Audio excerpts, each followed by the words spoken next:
कसे आहात तुम्ही सगळे? आय होप की तुम्ही सगळे मस्त मजेत असाल आणि आम्ही पण एकदम मस्त मजेत आहोत आणि आम्ही सगळे खूप एक्सायटेड आहोत कारण तुम्हाला हा सगळा मागे पसारा दिसत असेल.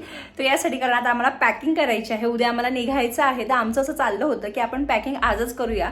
तसं ते 1-2 दिवस आधी पण केलं असतं तर चाललं असतं, कारण जे कपडे आम्ही घेऊन जाणार आहे ते आम्हाला यूजमध्ये नाहीच येणार होते बिकॉज ते सगळे थंडीचे कपडे आहेत, म्हणजे गरम कपडे आहेत. सो ते आम्हाला पॅकिंग आज करायची आहे, ती तुमच्याशी शेअर करणार आहे. पण त्याआधी सांगते की आज आहे गुरुवार आणि मला जायचं आहे, दर्शन करून यायचं आहे. पण त्यासाठी प्रॉब्लेम असा झालाय की आता 7:15 वाजले आणि आता तिथे सुरू असते आरती. मला पूर्ण आरतीमध्ये थांबणं पॉसिबल नाही होणार आहे, म्हणून मी थोडं लेट जाऊन फक्त दर्शन घेईल, थोडा प्रसाद घेईल आणि मग परत घरी येईल. त्याचबरोबर मला थोडंफार जे स्नॅक्स घेऊन जायचं आहे अव्यूसाठी, म्हणजे मक्याच्या पोहाचा चिवडा, त्याचबरोबर थोडेसे ड्रायफ्रूटचे लाडू, तेही मला आजच बनवून घ्यायचं आहे. इकडे अजूनही म्हणजे आरती सुरू असेल आणि मला आरतीला तासभर थांबणं शक्य नाही. तुम्ही म्हटलं की तेव्हापर्यंत जेवढं स्नॅक्सची तयारी आहे तेवढी मी करून घेते. लाडूची वगैरे तयारी, प्रीतमची सुद्धा मी आज हेल्प घेतली आहे आणि त्यानंतर तिकडे जाऊन येऊ, जेवढं पॉसिबल आहे तेवढी तयारी करून ठेवते. त्यानंतर तिकडनं जाऊन आल्यानंतर स्नॅक्स बनवेल आणि त्याचबरोबर पॅकिंग सुद्धा करेन आणि हे सगळं तुमच्याशी सुद्धा शेअर करणार आहे. So stay connected. पटकन रेडी होते आणि त्यानंतर तुमच्याशी भेटते. त्याआधी प्रीतम माझी हेल्प करतोय, तर सगळे ड्रायफ्रुट्स जे आहे ना ते असे थोडेसे बारीक करते, कारण मला पावडर असं बनवून नाही घ्यायचं होतं, कारण आम्हाला पण असेच आवडतात.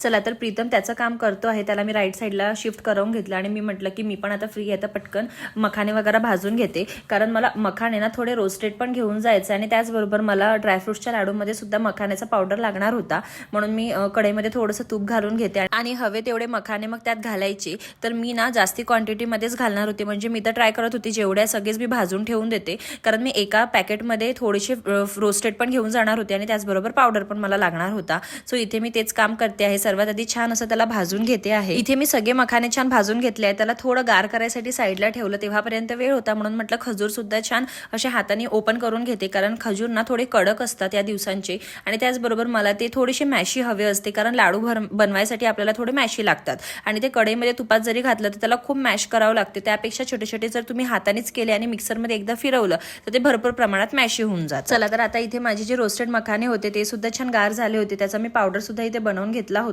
आणि आता मला त्याच भांड्यामध्ये ना माझे जे खजूर आहे ते सुद्धा बारीक करून घ्यायचे होते. चला तर प्रीतमने ना सगळे काजू आणि बदाम छान असे मला बारीक करून दिले आहे. त्याला थोडंसं तूप घालून मी छान असं रोस्ट करून घेते आहे. त्याला रोस्ट करणं गरजेचं पण असते, कारण त्यांनी छान फ्लेवर येतो आणि त्याचबरोबर ते रोस्टेड असलं ना तर त्यात थोडा पण ओलावा असला तो सगळं निघून जातं.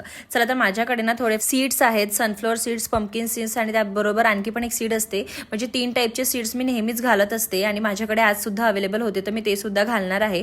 हे सुद्धा तुम्ही मिक्सरमध्ये थोडंसं फिरवून यूज करू शकता किंवा थोडंसं रोस्ट करून याला असं कुटून पण घेऊ शकता, पण मी मोस्ट ऑफ टाइम मिक्सरमध्येच फिरवून घेते, कारण ते दाणे जास्ती असं असले की ते बांधायला सुद्धा त्रास होते, म्हणून याला थोडंसं ना असं व्यवस्थित रोस्ट करून घ्यायचं आणि त्यानंतर एकदा मिक्सरमध्ये फिरवून घ्यायचं. चला इथे माझे काजू बदाम पण छान असं रोस्ट करून झालं आहे, ते सुद्धा मी माझं जे पावडर होतं मखाण्याचं त्याच्यामध्ये काजू बदाम टाकलं आहे. आपल्याला याचमध्ये सगळं घालायचं आहे. आता मी थोडेसे किशमिश सुद्धा तुपामध्ये रोस्ट करून घेते, खूप जास्ती करायची गरज नाहीये, पण थोडंसं करून घ्यायचं. त्यानंतर मी यात खारीक पावडर घालणार आहे. तुम्ही पांढरा खारीक पावडर नेहमी यात ऍड करा, एक तर ते हेल्दी पण आहे आणि त्याचबरोबर ना तुम्हाला खारीक बारीक करायची गरज पडत नाही आणि व्हाईट कलरचा जो असतो तो थोडा गोड पण असतो ॲज कम्पेअर्ड टू ब्लॅक कलरचा जो असतो. सो व्हाईटच नेहमी यूज करा. मी आता सगळं आता मिक्स करणार आहे. इथे माझा सीड्सचा पावडर पण रेडी आहे. मी खूप जास्ती असं पावडर नाही करत, थोडंसं त्याला दरदरच ठेवते, म्हणजे त्याचा फ्लेवर सुद्धा आला पाहिजे म्हणून.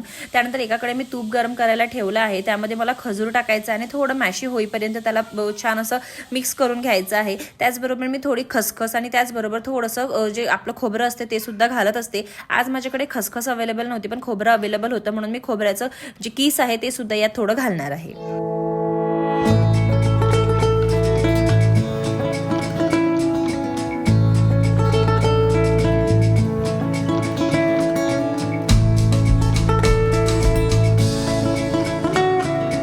चला तर आता माझं ऑलमोस्ट इथे सगळं रेडी झालं आहे आणि शेवटचं काम राहिलं आहे ते म्हणजे मला यात थोडं गूळसुद्धा ॲड करून द्यायचं आहे, थोडं स्वीटनेससाठी आणि त्याचबरोबर बाइंडिंगसाठी गुळाची खूप मोठी मदत होते. सो इथे मी 4 ते 5 पट्ट्या घेतल्या आहे आणि आता मला असं झालं होतं कारण मला मंदिरात पण जायचं होतं, म्हणून मी लवकरात लवकर गुळ पण आहे ना तो छान असा किसून घेतला. म्हटलं किसून जर आपण गरम केला तर तो लवकर मेल्ट होईल आणि त्याचबरोबर माझं जे खजूर आहे ते सुद्धा इथे थोडंसं रोस्ट होत होतं. त्यानंतर मी छान असं गुळाचा पाक करून घेतला आणि सगळ्या गोष्टी एकत्र करून घेतल्या आणि लगेच मी आणि आजीने इथे लाडू बांधायला घेतले होते, कारण लाडू पटापट आपल्याला बांधून घ्यावं लागतात गरम असतानाच. आणि त्यानंतर मग मी रेडी होऊन गेली स्वामी समर्थांच्या दर्शनाला. आणि स्वामी समर्थांच्या मंदिरामध्ये ना गणपती बाप्पांचं पण एक खूप सुंदर तिथे मूर्ती आहे आणि त्यांची सुद्धा इथे आधी पूजा केल्या जाते. आणि आज गणपती बाप्पांचा हॅपी बर्थडे पण होता, तर त्यांची सुद्धा छान इथे पूजा करून घेतली, त्यांचं दर्शन करून घेतलं आणि त्यानंतर स्वामी समर्थांचं सुद्धा छान असं दर्शन करून घेतलं.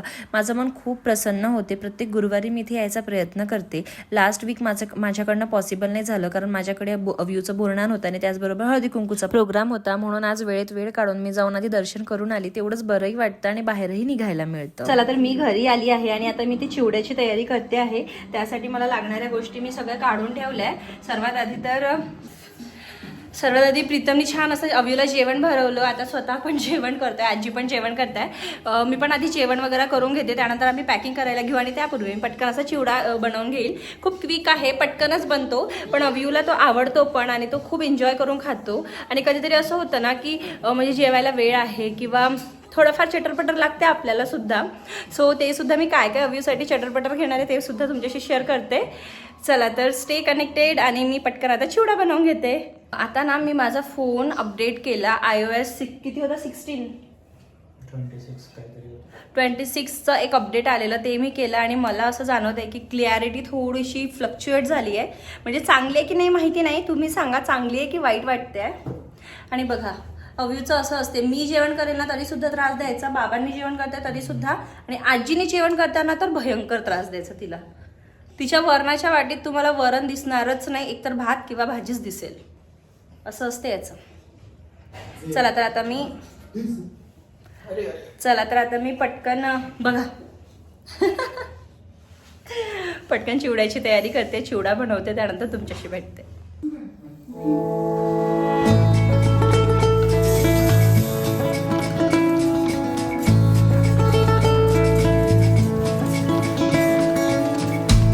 मला हे दे ना, आम्हाला एवढं आवडते ना गोड की काय सांगू. सतत आम्हाला काही दिसलं की सर्वात आधी गोडच लागते, डबा दिसला की. बघा आता मी लाडूसाठी थोडा गुड काय काढला आणि याचं लगेच सुरू झालं की मला डबा पाहिजे आणि खेळायचं पण आहे. चला तर चिवड्यासाठी ना सर्वात आधी छान असं मी थोडंसं शेंगदाणे भाजून घेतले, त्याचबरोबर मीठ आणि थोडंसं हळद घालून छान असे मुरमुरे पण भाजून घेतले. मुरमुरे भाजले की छान असे क्रिस्पी होतात आणि खायला सुद्धा छान वाटतात. आता शेंगदाण्याबरोबरच ना थोडीशी दालिया पण यातच भाजून घ्यायचे, म्हणजे छान वाटतं. अव्यूला दाणे वगैरे आवडतो, अदरवाईज मी आणि प्रीतम तर काही शेंगदाणे वगैरे खात नाही. त्यानंतर मी इथे मिरची पण तळून घेतली आहे, सोबतच थोडंसं कढीपत्ता घातला आहे आणि कोथिंबीर, ह्या तिन्ही पण गोष्टी छान असं तळून घ्यायच्या आहे. प्रीतमच मला बोललेला की त्याला अजिबात काहीही घरचं नको आहे. आणि बघा आता माझा चिवडा अजून अर्धाही रेडी नाही झाला, पण याचं हे मक्याचे पोहे खाणं सुरू झाले आहे. असं असते याचं.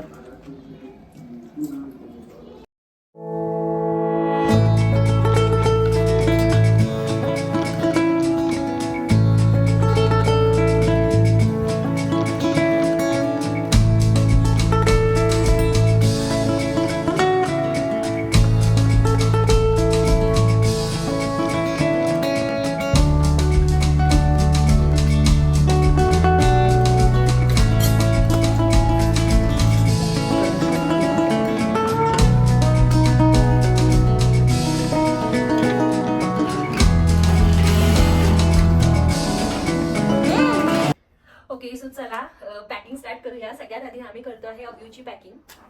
काय झालं? ओके, सो सगळ्यात आधी आम्ही अव्यूची पॅकिंग करतो आहे. जसं की आपल्याला माहिती आहे की आपल्या कपड्यांपेक्षा जास्ती आता आपल्याला बाळाच्या कपड्यांची व्यवस्था करावं लागते.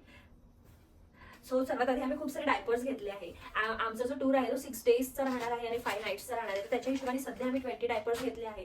इन केस आम्हाला आणखी काही लागले तर आम्ही तिथनं विकत घेऊ शकतो. तसं तर आम्ही असेही विकत घेऊ शकतो, पण आपल्या सेफ्टीसाठी एक्स्ट्राचे असे म्हणून आम्ही काहीतरी 20 डायपर्स इथे घेतले आहे. इथे ठीक आहे. ओके, सो आता आमचा बिकॉज ऑफ 6 डेजचा असा प्रॉपर प्लॅन आहे, तर आम्ही त्यासाठी ना 3 वॉर्मर्स घेतले आहे, कारण 6 डे तर आपण हे रिपीट पण करू शकतो. आणि याच्यावर आम्ही त्याला घालायला 6 स्वेटर्स पण वेगळे घेतले आहे. सो हे 3 त्याचे वेगळे वेगळे वॉर्मर्स आहे आणि याची क्वालिटी खूप छान आहे. जर तुम्हाला हवी असेल ना तर मला नक्की कमेंट करा, मी तुम्हाला याची लिंक शेअर करेल. त्यानंतर मी त्याच्यासाठी हे 2 असे सिंपल ड्रेस घेतले आहे. हे 2 सिंपल असे ड्रेस घेतले आहे. हे याच्यासाठी कारण आता आमच्याकडे हे फक्त 3च वॉर्मर आहेत. याच्या वॉर्मरच्या वर आम्ही त्याला स्वेटर घालणार किंवा ड्रेस घालणार वॉट एव्हर इट इज. तर एक्स्ट्राचे पण आम्हाला कपडे लागणार आहेत, त्यामुळे आम्ही हे 2 ड्रेस घेतले आहे. आणि त्याचबरोबर मी आणखी 2 फक्त टी शर्ट्स घेतले आहे आणि याच्यासोबत मला पॅन्ट्स पण लागणार आहेत. तर पॅन्टांना 2 हे आम्ही त्याला नाईट मध्ये घालायसाठी पर्टिक्युलर घेतलंय आणि त्याचबरोबर आम्ही वॉर्मर सुद्धा त्याला रात्री घालणार आहे. ओके, सो हे त्याचे स्वेटर्स आहेत 1 2. हे फक्त टी स्वेटर्स आहेत. याच्या खाली घालायला आम्ही वॉर्मर आणि त्याच्यावर पॅन्ट्स असं त्याला वेअर करू शकतो. 3 4 आणि हा 5. हे असे त्याचे 4 ते 5 स्वेटर्स, त्यानंतर वॉर्मर्स, त्यानंतर त्याचे जे नॉर्मल कपडे असतात ते, जे की तो रात्री सुद्धा वेअर करू शकतो. त्यानंतर आम्ही 2 कॅप घेतले आहे. आता तुम्ही बघू शकता जसे त्याचे हे स्वेटर्स आहेत, स्वेटर्स आहे ना, या प्रत्येक स्वेटरला किंवा ह्या सेट्सला पूर्ण हे खूप जाडे ड्रेस आहे. सो याच्यावर कॅप पण आहे. तर ही कॅप आणि त्याच्यावर परत एक याची कॅप, अशी 2 कॅप्स त्याच्यावर राहणार आहे. सो हे 2 कॅप्स आता उद्या आम्ही बिकॉज निघताना आम्हाला एक लागणार आहे, म्हणून एक मी आता ही सध्या साईडला ठेवते. ओके, सो आम्हाला तिथे बिकॉज आपण दिवसभर फिरणार आहे तर आपल्याला नॅपकिन्स पण लागणार आहेत. सो अव्यूसाठी आणि आमच्यासाठी सुद्धा हे सेम नॅपकिन्स आम्ही वापरणार आहे. होते ना, तर एकदम लक्ष पण ठेवा कुठे कुठे काय ठेवलंय आम्ही, तर मग असं नको कुठे ठेवले. आता इथे आम्ही त्याचे सॉक्स पण घेतले, म्हणजे मला तरी वाटतं मी 5 ते 6 पेअर्स ऑफ सॉक्स त्याचे घेतले आहेत. त्याच्यातली हवा काढून काढले. त्यानंतर ना मी ती ब्लँकेट आहे तसं तर आम्ही अव्यूला प्रॉपर कव्हर करणार आहे with mask, with hand gloves, everything. पण तरी सुद्धा एक्स्ट्रा जास्तीच काही थंडी आपल्याला वाटली की नाही याच्यापेक्षा जास्ती गरज आहे, त्यासाठी म्हणून मी एक सिंपल त्याच्यासाठी जी आम्ही घरी वापरतो ती ब्लँकेट पण घेणार आहे. कारण आम्ही फ्लाईटने चाललो आहे, तर फ्लाईटमध्ये ऑब्व्हियसली त्यांची एसी वगैरे पण सुरू असते. सो हे जास्ती गरजेचे आहे ब्लँकेट वगैरे त्यासाठी. आणि हा अव्यूसाठी मी ना टॉवेल नाही घेणार आहे, तर त्यासाठी मी हा स्कार्फ घेतला आहे. इन केस आम्ही त्याची तिथे आंघोळ केली तर आपल्याला जवळ काहीतरी पुसायला पाहिजे ना. आंघोळ करणारच आपण केली तर रोज नाही करणं शक्य तिथे, आम्ही अल्टरनेट डेला वगैरे केलं तर. सो दॅट इज म्हणजे हा स्कार्फ त्याच्यासाठी. आणि हा एक्स्ट्रा स्कार्फ लागणार, म्हणजे बाळ आहे आपल्याला एक्स्ट्रा कपडे लागतात, सो त्यासाठी. आणि जसं मी ब्लँकेट घेतलंय तसंच एक हेही घेतलंय, कारण हे दोन्ही आम्हाला तिथे लागणार आहे बाळासाठी, फॉर शुअर लागणार आहे. आणि अव्यू अजूनही त्याची पॉटी ट्रेनिंग नाही झाली आहे, तर तो सुसू वगैरे सांगत नाही. आणि इन केस आम्ही थोडा डायपर काढला, म्हणजे ऑब्व्हियसली आम्ही थोड्या वेळ त्याला विदाऊट डायपर पण ठेवू. भरपूर वेळ डायपर ठेवणं काही मला सेफ नाही वाटत, कंटिन्यू 6 दिवस. सो जेव्हा काढू आणि तो बेडवर वगैरे खेळतो त्याच वेळेस आम्ही काढू, त्यावेळेस जर त्यांनी सुसू केली सो त्यासाठी म्हणून आम्ही ही ड्रायशीट एक कॅरी करतोय अव्यूसाठी. त्याचबरोबर हे आमच्याकडे हे आहे वाईप्स पण आपल्याला लागणार आहे, कारण खूप जास्तीच तिथे थंडी राहील. तसं तर हॉट वॉटर नेहमी अवेलेबल राहणार आहे, पण तरी सुद्धा कुठे बाहेर वगैरे त्यांनी केलं पॉटी तर आपल्याला हवं, म्हणून आम्ही हे वाईप्स पण घेतोय. पण हे मी माझ्या दुसऱ्या बॅगमध्ये ठेवेन, जे मी कॅरी करणार आहे तिथे कंटिन्यू. सो हे मी घेणार आहे. पण अव्यूसाठी ना मी 2 मेडिसिन्स कॅरी करणार आहे, सर्दी खोकल्याची आणि तापाची औषध आहे. आणि त्याचबरोबर मी त्याच्यासाठी एक बदाम आल्मंडचं ऑइल कॅरी करणार आहे, बिकॉज थोडंसं ऑइल गरजेचं आहे, थोडं गरम गरम राहते त्याने, त्यामुळे. आणि एक सिंपल कोलगेट आपल्यासाठी, म्हणजे आपल्या सगळ्यांसाठीच राहणार आहे. हा तिथं औषध यातच भरू का. आणि हे तेल पण यातच ठेवली, कॉस्मेटिक्स मध्ये ठेवा, मला वाटतं हे सगळं कॉस्मेटिक मध्येच ठेवूया. आणि प्रीतम आणि अव्यूला मी हे सरसचं तेल पण लावणार आहे रोज रात्री, बिकॉज खूप थंडी राहणार आहे तिथे. आणि हे लावल्यानंतर सॉक्स वगैरे घातले की थोडी गरमाहट राहते सोन्यासाठी. आणि हा झंडू बाम थोडा असावा आपल्याजवळ म्हणून. आणि त्याचबरोबर ड्रायर खूप जास्ती गरजेचं आहे. आणि आमच्या बरोबर जे कपल येणार आहे त्यांनी काय कॅरी केलंय, हीटर कॅरी केलंय त्यांनी. सो ते पण एक यूज मध्ये येईल गोष्ट. हे आपण माझ्या त्या बॅग मध्ये ठेवायचं, तो पॉटी वाटी केली तर हे नेहमी थोडी सोबत राहील. ठीक आहे, तर त्या बॅग मध्ये साईडला टाकून दे सध्या. सो ही पॅकिंग आहे अव्यूची. याच्या व्यतिरिक्त अव्यूसाठी आम्ही स्नॅक्स पण घेतले आहे. मी घरी चिवडा बनवलाय, जे की तुम्ही जस्ट थोड्या वेळ आधी बघितलं असेल. चिवडा, ड्रायफ्रूटचे लाडू, आणखी पण थोडेफार बिस्किट आणि शेव वगैरे पण घेणार आहे, कारण ते त्याला आवडतं. आणि आपण बाहेर चाललोय, वेळेवर त्यांना त्यांच्या मनासारखं जेवण नाही मिळालं तर त्या सगळ्या गोष्टींची गरज पडू शकते. आणि कधीतरी असंही होतं की ब्रेकफास्टच्या वेळेपर्यंत आपल्याला ब्रेकफास्ट मिळालं नाही मिळालं, लंच वगैरे. सो फॉर दॅट रिझन मी एक्स्ट्राचं जे खाऊ आहे ते सुद्धा कॅरी केलंय. आय नो की म्हणजे एवढं जास्त बिस्किट अँड ऑल मुलांना नको द्यायला, पण आपण बाहेर जातो तर ऑब्व्हियसली आपल्याला थोडाफार तरी ते द्यावंच लागणार आहे. सो ही सगळी तयारी अव्यूची आहे. यात आमचं काहीच नाही, सगळं अव्यूचे कपडे अँड ऑल आहे. आणि उद्या घालणारा कपडा अजून याच्यात नाही आहे. ते आमचं डिसाइडेड होतं की 2 सॅक आणि एक ही बॅग घ्यायची, पण ते शक्यच नाही झालं. आणि आताही मला डाऊट आहे याच्यात मावेल का, पण मला वाटतं तुम्ही आपल्याला कॅरी करायचं ना वर्षावर. उद्या हे काढून टाकू. सॉक्स काढले का एक जोड, हा तिकडे वर आहे, पण याच्यात भरपूर सॉक्स झाले. एक काढून टाकू का. नाही हे दिवस काढले मी याच्यातले जुने सॉक्स. राहू दे मग पूर्ण. करते का ते ओपन कर आणि मग दाबते.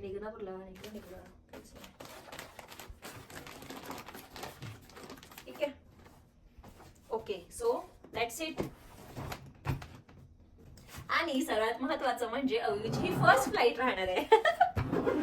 ऍक्च्युली त्याच्यापेक्षा जास्त मी एक्साइटेड आहे आणि नर्वस पण की तो कसा रिॲक्ट करेल and all. So that is ready. आम्ही आधी अव्यूला झोपवलं आणि त्यानंतर सगळं पॅकिंग करायला घेतली होती. पण तेवढ्यातच म्हणजे 15 ते 20 मिनटं तो झोपला असेल आणि लगेच तो झोपेतून उठला, कारण तो आजीजवळ झोपला होता आणि त्याला उठलं कधीही की मम्मा बाबा असं सोबत लागतात आणि त्यामुळे तो झोपेतून डायरेक्ट उठूनच गेला. आणि त्यानंतर प्रॉपर असं पॅकिंग मला काही दाखवण्यात नाही आलं आणि ॲक्च्युली मलाही नाही माहिती की प्रॉपर पॅकिंग मी करते की नाही करते. पण जस्ट माझे थॉट्स होते की म्हणजे रात्री झोपायसाठी 2 सेट घ्यायचे ड्रेस झोपायला, त्यानंतर 6 दिवसांचे 6 ड्रेस घ्यायचे, त्यानंतर मला एक साडी पण घ्यायची होती, आमचे थोडेफार सॉक्स, हँड ग्लव्स, कॅप्स हे सगळं मी इथे कॅरी केलं आहे. त्यानंतर मी थोडेफार टॉयलेटरीज आणि त्याचबरोबर थोडाफार माझा मेकअपसुद्धा घेतला आहे.